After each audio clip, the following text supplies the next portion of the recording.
আসসালামু আলাইকুম শিক্ষার্থীবৃন্দরা, আমি তোমাদের সামনে আজকে নিয়ে আসছি ভার্বের 6টি রূপ। ঠিক আছে, আমরা জানি ইন্টারমিডিয়েট বলো, ফার্স্ট ইয়ার, সেকেন্ড ইয়ার, তারপর ক্লাস 9, 10, এগুলোতে কিন্তু আমরা গ্রামার, টেন্স এবং পার্সন না জানলে কিন্তু আমরা গ্রামার আর্টিকেলে আগাইতে পারি না। ঠিক আছে, এখন আমরা যদি গ্রামার আর্টিকেলে যদি আগাইতে হয়, আমাদের থেকে কিন্তু ভার্বের রূপস বলো, পার্সন বলো, মানে এগুলো জানতে হবে। ঠিক আছে, তাহলে আমি তোমাদের সামনে আজকে নিয়ে আসবো ভার্বের 6টি রুলস, কীভাবে ইউজ করতে হয়, কীভাবে এক্সাম্পল টানতে হয়, সবগুলো কিন্তু তোমাদের সামনে আজকে তুলে ধরবো। চলো শুরু করি। যেমন হচ্ছে আমরা ভার্বের রুলস হচ্ছে কয়টি? 6টি। হ্যাঁ, এখন আমরা লিখবো ভার্ব। ভার্ব, ঠিক আছে, ভার্ব। তাহলে আমরা জানি ভার্বের রুলস B1, প্রথমত হচ্ছে কি B1, B2, B3, B4, B5, ঠিক আছে, B1, B2, B3, B4, B5। এখন এগুলোর কাজ কি? হ্যাঁ, সামনে দেখতে পারো। যেমন দেখবে এখানে B1, এটাকে আমরা কি ধরি? B1, B1কে আমরা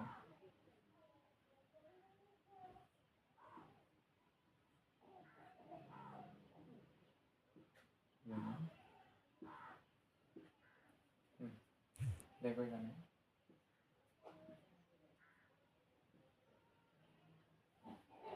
দেখো B1 মানে হচ্ছে, এটা হচ্ছে প্রেজেন্ট ফর্ম। আমরা জানি প্রেজেন্ট মানে হচ্ছে কি বর্তমান, অর্থাৎ আমি এখন কি ভাত ভাত খাইতেছি, এখন খাইতেছি। যেমন দেখেন দেখেন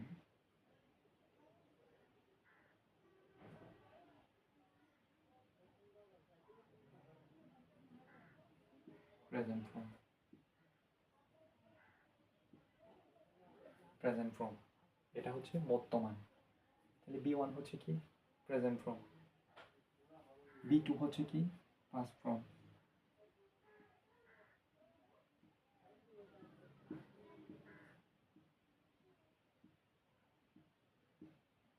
পাস্ট ফর্ম, B2 হচ্ছে কি পাস্ট ফর্ম, B3 হচ্ছে কি ফার্স্ট ফর্ম মানে হচ্ছে কি অতীত, আমি ভাত খেয়েছিলাম, অর্থাৎ আমি আগে করে ফেলছি কাজটা, ওইটাকে কি বলি আমরা পাস্ট ফর্ম বলি। ঠিক আছে, তাহলে আমরা এখন চলে যাব B3 মানে হচ্ছে past participle,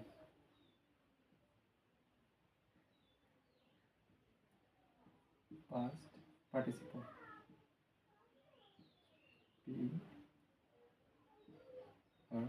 PER party CI past participle. তাহলে এখানে দেখো পাস্ট পার্টিসিপল। এখন B4 হচ্ছে কি ইনফিনিটিভ, B4 হচ্ছে ইনফিনিটিভ,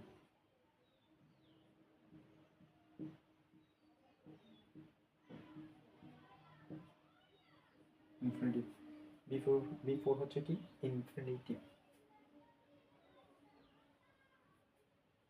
প্রেজেন্ট ফর্ম বর্তমান, পাস্ট ফর্ম অতীত,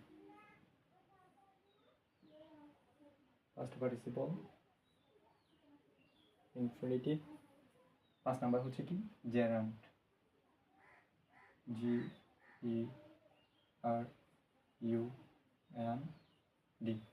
জেরান্ড, জেরান্ড। হ্যাঁ, দেখেন এখন আমরা জানি এখানে কিন্তু আরেকটা B1, হ্যাঁ, বেস ফর্ম প্রেজেন্ট ফর্মের সাথে কিন্তু আরেকটা B1 অ্যাড হয়, এটা যোগ হয়। B1 আরেকটা B1 কি হয়? যোগ হয়। এটার সাথে কি হয়? এস বা ইএস যুক্ত হয়। কখন এস বা ইএস যুক্ত হয়? সাবজেক্ট যদি থার্ড পারসন সিঙ্গেলের নাম্বার হয়। কখন এস বা ইএস যুক্ত হয়? কখন এস বা ইএস যুক্ত হয়? সাবজেক্ট যদি কি হয় থার্ড পারসন সিঙ্গেলের নাম্বার হয়, তখন আমরা কি করি প্রেজেন্ট ফর্মে এস বা ইএস যুক্ত করি। ঠিক আছে, এস বা ইএস যুক্ত করি, এস বা ইএস যুক্ত করি, এস বা ইএস যুক্ত করি। কখন এস বা ইএস যুক্ত করি? এটা হচ্ছে একটা রাইট ফর্ম ভার্বের জন্য একটা খুবই ইম্পর্ট্যান্ট একটা পার্ট এটা।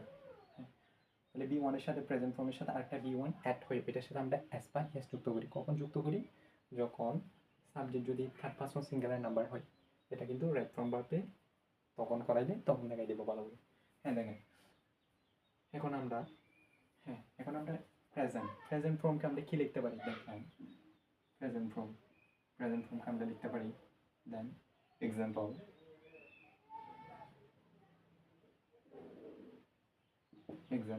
প্রেজেন্ট ফর্মকে আমরা কি লিখতে পারি? ডু। যেমন এখানে আমরা কি লিখলাম? ডু। প্রেজেন্ট ফর্মকে আমরা ডু লিখলাম। প্রেজেন্ট ফর্মকে আমরা কি লিখলাম? ডু লিখলাম। তাহলে আমরা জানি এখন বি ওয়ান, এখানে আমরা জানি বি প্রেজেন্ট ফর্মের সাথে একটা বি ওয়ান অ্যাড হয়, ওইটার সাথে এস বা এস যুক্ত হয়। ওইটার সাথে আমরা কি করবো? ওইটাকে আমরা লিখতে পারি, ওইটার সাথে আমরা কি যুক্ত করবো? এস বা ইয়েস। তাহলে কি হয়ে গেল? ডাস। আমরা এখন চলে আসছি পাস্ট ফর্ম। এটা হচ্ছে কি? পাস্ট ফর্ম মানে হচ্ছে কি? অতীত। এটাকে আমরা লিখতে পারি কি? এটাকে আমরা লিখতে পারি ডিড। তাহলে আমরা এখন চলে যাব ফার্স্ট পার্টিসিপল। এটাকে আমরা লিখতে পারি ডান। ফার্স্ট পার্টিসিপল আমরা কি লিখলাম? ডান। এখন আমরা চলে যাব বিফোর। এখন আমরা চলে যাব কি? বিফোর। ঠিক আছে, এখন আমরা চলে যাব কি? বিফোর আমরা লিখতে পারি কি? To do. হ্যাঁ, এখানে কিন্তু একটা নিয়ম আছে, দেখো। টু হচ্ছে কি? একটা প্রিপোজিশন, ঠিক আছে? এটার সাথে সবসময় কি হয়? আইএনজি যুক্ত হয়। এটা কিন্তু একটা রাইট ফর্ম ভার্বের জন্য একটা গুরুত্বপূর্ণ একটা রুলস, ঠিক আছে? এটা রাইট ফর্ম ভার্বের জন্য একটা গুরুত্বপূর্ণ রুলস। সকল প্রিপোজিশনের সাথে আইএনজি যুক্ত হয়, শুধুমাত্র টু ছাড়া। এটা হচ্ছে একটা ব্যতিক্রম নিয়ম। টুর সাথে ভার্বের বেস ফর্ম হয়। টুর সাথে কি হয়? ভার্বের বেস ফর্ম হয়। দেখেন জেনারেট, যখন 5 নম্বরে চলে যাব, বি5-এ যাব, জেনারেটে যাব, তখন ভার্বের বেস ফর্মের সাথে ডুর সাথে আইএনজি যুক্ত হবে। কি যুক্ত হবে? আইএনজি যুক্ত হবে। ডুইং, আইএনজি যুক্ত হবে। যখন কোথায় যাব? 5 নম্বরে যাব, অর্থাৎ বি5-এ যাব, জেনারেটে যাব, তখন আইএনজি যুক্ত হবে। এক্সাম্পল, আমি একটা এক্সাম্পল জানি, যেমন হচ্ছে গো।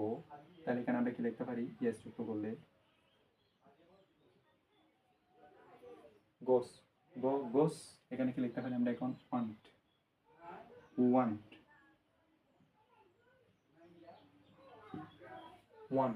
তাহলে আমরা এখন ফার্স্ট ফর্মে যেহেতু ওয়ান্ট লিখছি, এখন আমরা ফার্স্ট পার্টিসিপল কি লিখতে পারি? গান।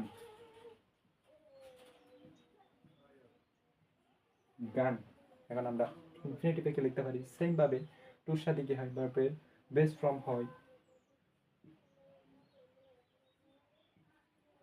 To go.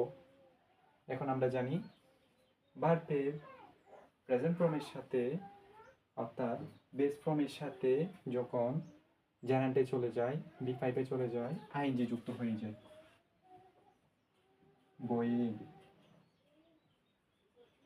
গোয়িং আইএনজি যুক্ত হয়ে যায়। হ্যাঁ, আমরা সেম ভাবে আরেকটা এক্সাম্পলটা নিই, যেমন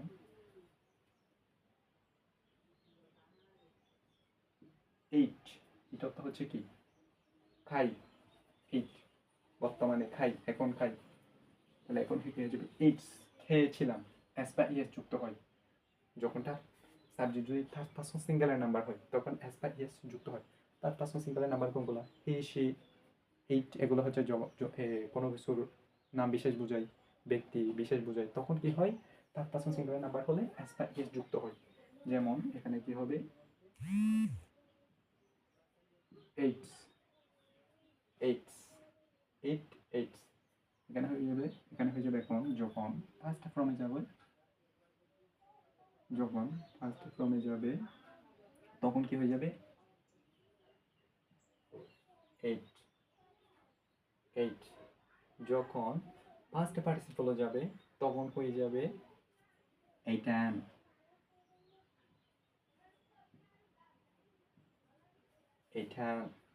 যখন ইনফিনিটিভে যাবে, সেম ভাবে টুর সাথে ভার্বের বেস ফর্ম হবে, ওর সাথে কি হবে, ভার্বের বেস ফর্ম হবে।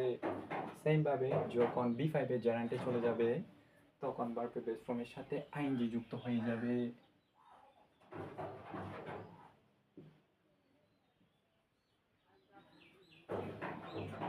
এটি সিম্পল ভাবে এখন তোমাদের সামনে আমি 3টা হতে 4টা এক্সাম্পল টানবো, ওইগুলোর সাথে সাথে তোমরা, হ্যাঁ আমি যে কোনো একটা নিয়ে কাজ করতে পারি এখান থেকে, ঠিক আছে। আমি বর্তমান নিয়েও কাজ করতে পারি, এই দুটোটাই কিন্তু হচ্ছে এই হ্যাঁ ভার্বের রূপ। আগে দেখেন আমরা ভার্বের রূপ পাইছি কয়টা, 5টা 6টা সরি, ভার্বের রূপ হচ্ছে কয়টা, 6টা। কিন্তু এখানে 5টা থেকে 5টা ধরবেন না, এখানে কিন্তু আমরা জানি B1 এর সাথে কি হয়, একটা B1 অ্যাড হয়। এটার জন্য আমাদের ভার্বের রূপ যে একটা B1 অ্যাড হয়, এটা হচ্ছে যখন সাবজেক্ট যখন তার পাশে সিঙ্গুলার নাম্বার হয় তখন এস বাই এস যুক্ত হয়। এই তো এস বাই এস যুক্ত হয়, দেখেন এস বাই এস যুক্ত হয়। সেজন্য আমাদের ভার্বের রূপ হচ্ছে কয়টি, 6টি। ভার্বের রূপ দেখেন 1টি 2টি 3টি 4টি 5টি 6টি। এখন আমি যে কোনো একটা নিয়ে কাজ করতে পারি, আমি বর্তমান নিয়েও কাজ করতে পারি, অতীত নিয়েও কাজ করতে পারি, ইনফিনিটিভ নিয়ে কাজ করতে পারি, পাস্ট পার্টিসিপল নিয়ে কাজ করতে পারি, জেনারেটিভ নিয়েও কাজ করতে পারি। দেখেন আমি আপনাদের সাথে ইনফিনিটিভ নিয়ে কাজ করব। হ্যাঁ ইনফিনিটিভ নিয়ে, যেমন টু এইট, যেমন টু গো, টু ডু, এগুলো নিয়ে কাজ করবো। দেখেন আমি একটা এক্সাম্পল জানি, যেমন দেখেন হ্যাঁ যেমন আমি এখানে লিখতে পারি example do you have to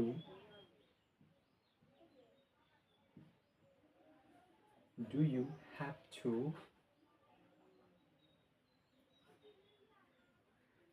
to go to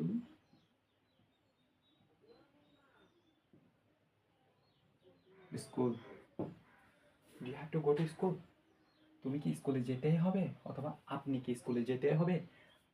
আমাদের গ্রামার আর্টিকেলে যদি তুমি ভালো করতে চাও অবশ্যই তোমাকে টেন্স জানতে হবে, পার্সন জানতে হবে, ভার্ব চিনতে হবে, ভার্বের সমস্ত কিছু জানতে হবে, টেন্সের প্রকারভেদ জানতে হবে, তখনই তুমি গ্রামাটিক্যালে ভালো করতে পারবে। তাই তুমি রিমন একাডেমি ফেসবুকে লিঙ্কে দেওয়া আছে এবং ইউটিউবে রিমন একাডেমি সার্চ করো, সাথে সাথে চলে আসবে। এখানে পার্সন বলো, সব গ্রামাটিক্যালের সব ধরনের সলিউশন কিন্তু এখানে দেওয়া আছে, এখানে পেয়ে যাবো।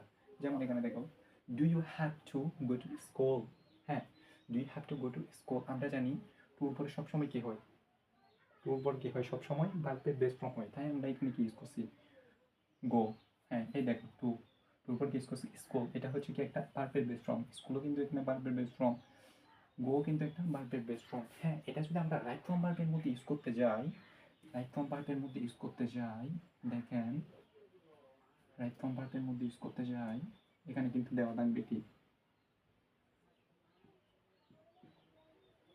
গোয়িং, এখানে কিন্তু এরকম করে ব্র্যাকেটের মধ্যে দেওয়া থাকে, সেম ভাবে ব্র্যাকেটের মধ্যে দেওয়া থাকে। আমরা জানি এখন এখানে দেওয়া আছে গোয়িং, আমরা জানি টু ফোর কি হয় না, ভার্বের আইএনজি হয় না কখনো, টুর পরে আইএনজি হয় না, ভার্বের বেস ফর্মের সাথে আইএনজি হয় না, টুর পরে কখনো কি হয় না, আইএনজি হয় না। তাই আমরা এখানে এটা যদি রাইট আনসার লিখতে যাই আমাদের কি লিখতে হবে, গো। আমরা জানি টুর পরে সবসময় ভার্বের বেস ফর্ম হয়, টুর পরে ভার্বের বেস ফর্ম হয়, ঠাডা মুখস্থ করে দেবে, ঠাডা। দেন আমি আরেকটা এক্সাম্পল খানি, দেখেন do you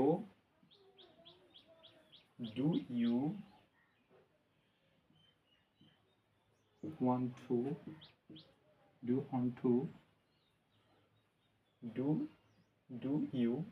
to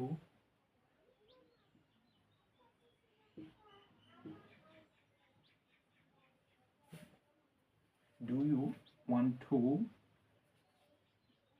eating,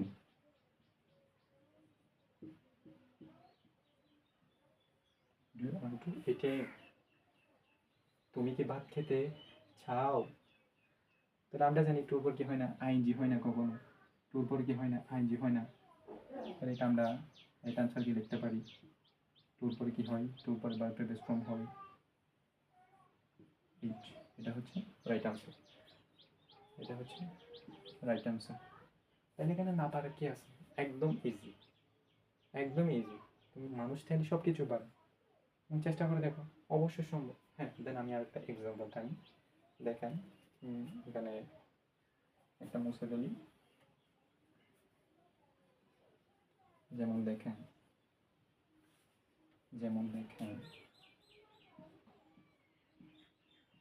do you like to do you like to do you like to do you like to do you like to study, sorry, do you like to play, যে কোনো একটা দেওয়া যেতে পারে। Do you like to play, হ্যাঁ এরকম কিন্তু যদি প্লে দিয়ে দেয়, হ্যাঁ এটা হচ্ছে রাইট আনসার, এটা হচ্ছে রাইট আনসার। আর যদি এখানে যদি কি দেয়, বার পেপার আমরা জানি কি দেয়, অথবা এখানে প্লেস দিতে পারে, পি আও আই প্লেসও দিতে পারি, এরকম ব্যাকেট দিয়ে নোট দিয়ে দেবে, ঠিক আছে। তখন আমাদের থেকে রাইট অ্যান্সারটা লিখতে হবে। তখন আমরা রাইট অ্যান্সারটা লিখতে পারি কি, যেমন যেহেতু আমরা জানি টুর পরে বার্বের বেস ফর্ম হয়, সবসময় টুর পরে কী হয়, টুর পরে বার্বের বেস ফর্ম হয়, টুর পরে কী হয়, বার্বের বেস ফর্ম হয়, টুর সাথে কী হয়, এ দেখো টুর সাথে বার্বের বেস ফর্ম হয়, টুর সাথে কী হয়, বার্বের বেস ফর্ম হয়, টুর সাথে সবসময় কী হয়, বার্বের বেস ফর্ম। এটা রাইট ফর্ম বার্বের জন্য খুব ইম্পর্ট্যান্ট একটা রুলস। তাহলে আমরা এখানে লিখতে পারি, যেহেতু এখানে আমরা অ্যাসটা কেটে দিব, আমরা জানি টুর সাথে কী হয়, বার্বের বেস ফর্ম হয়, প্লে প্লে, এটা হচ্ছে রাইট অ্যান্সার। দেন এটার জন্য আমার ক্লাসটা ছিল। আসসালামু আলাইকুম, ভালো থাকবেন সবাই, এবং আমি আমার ক্লাসটা শেষ করছি।